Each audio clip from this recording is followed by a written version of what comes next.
में किसी कंट्री में वहाँ कोई पॉलिसी है कि अगर हम उनकी वो स्कूलिंग रेगुलर नहीं कराएंगे तो उनकी जो फंडिंग और जो इनरोलमेंट का प्रोसेस है वो कुछ अफेक्ट होता है। What to do when the school timings are 5 hours or more than that in a day, but cannot reduce it due to government policies.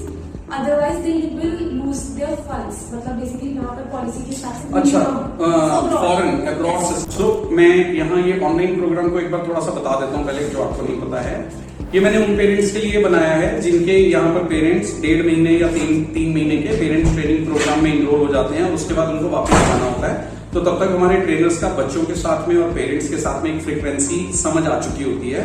तो वो क्या करते हैं कि हम उसके बाद उनको कहते हैं कि ठीक है, अब आपने सारी ट्रेनिंग यहाँ से ले ली है, अब आप जाइए और अब हम आपसे एक ऑनलाइन प्रोग्राम आपके साथ कर देंगे। अभी जो इनका सवाल है वो ये है कि जो यहाँ से चले गए हैं उनको कहना ये है कि हमारा क्योंकि 5 घंटे की स्कूलिंग है और अगर हम वहां पर अब्रॉड में किसी कंट्री में वहां कोई पॉलिसी है कि अगर हम उनकी वो स्कूलिंग रेगुलर नहीं कराएंगे तो उनकी जो फंडिंग और जो इनरोलमेंट का प्रोसेस है वो कुछ अफेक्ट होता है। आई डोंट नो कई कंट्रीज का होता होगा। तो अगर 12 घंटे की नींद है मेरे बच्चे की 10-12 घंटे की, तो 12 घंटे मेरे पास है, 6 घंटे स्कूल चला गया आना जाना मिला के, तो बाकी के लंच डिनर ब्रेकफास्ट करके भी जो टाइम बचेगा तब भी मैं ये नहीं मान सकता कि आपके पास 1-1.5 घंटा स्ट्रक्चर के लिए नहीं निकलेगा, निकल सकता। यस, अगर कोई पर्टिकुलर पेरेंट जो है उनके साथ बैठ के उस बच्चे की डेट शेड्यूलिंग लीजिए, उसके हिसाब से देखिए कहां पर किस तरीके से कर सकते हैं, क्योंकि हमें बच्चे को ओवरबर्डन भी नहीं करना, एग्जॉस्ट भी नहीं होना चाहिए बच्चा उस हिसाब से।